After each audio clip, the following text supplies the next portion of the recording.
Okay, guys, we're back again. We're going to do a little bitty walkthrough of the cabinets and some of the little woodworking details that I just put in the house, and maybe talk about some of our next steps and why we're stopping. So, cabinets. If y'all watch some of the other videos, you'll see seen a little bit about the appliances. I'm not really going to talk about them too much. But we have gotten this drawer, right? So any cabinet needs some drawers. This is handmade. I resawed everything.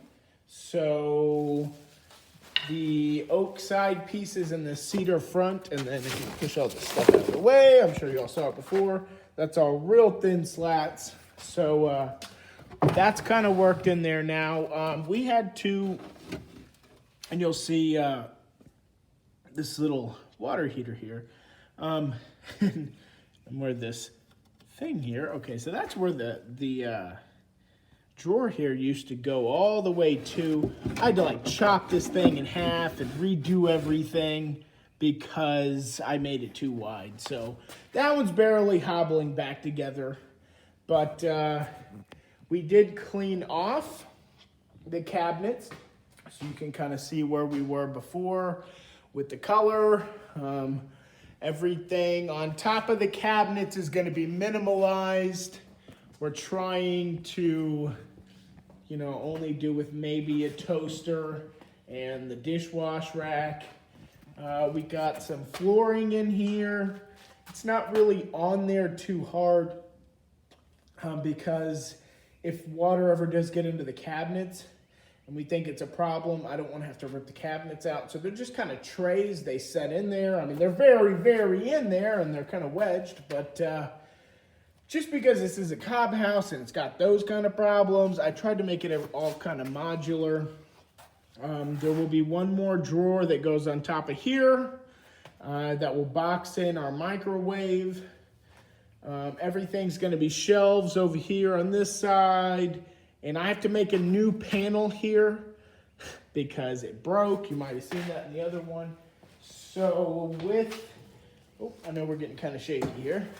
But keeping with this redwood theme, I'm going to make my own and probably do a wood burner. Because the glass actually had all the measurements and stuff like that. And the timer, it's like an analog timer and stuff like that. So... it's going to help actually blend that into the cabinets. I might even do that little aluminum strip at the bottom. And just to make everything match, I might change the front of the thingy. Dishwasher. There we go. I'm stopping on the cabinets. That's what we were going to talk about. As you can see right here underneath us, there's a division in the floor. I didn't really want to risk having this, long-lasting mark here, but I had to keep working. I still kind of have to keep this open for the electrical work I need to do in the next few days.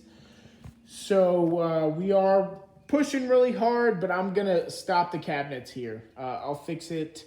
There's about a 2-week drying time and curing time for the cabinets. But they'll be pretty usable. I have one drawer. I'll probably be able to finish that one since the measurements are already set. So I'll have 2 drawers, and we'll just figure it out. What else will we do? Might as well throw a bonus in here. We have the floor in here. We decided not to follow this curvy pattern, and it was a pretty good suggestion from my wife. This is going to be our kind of a food storage and stuff like that, so we didn't want to have any pests on the floor and not be able to see them. And then I guess to go along with our whole decor here, got this little heater. It's really just for drying the floors. But it was $29 because, it's spring's about to be here in Texas. So that's all y'all get. So, yeah, we're going to put out maybe a third video today, just covering some of the other stuff and how we're going to move in, but we'll keep them short. And thanks for watching, guys. Laters.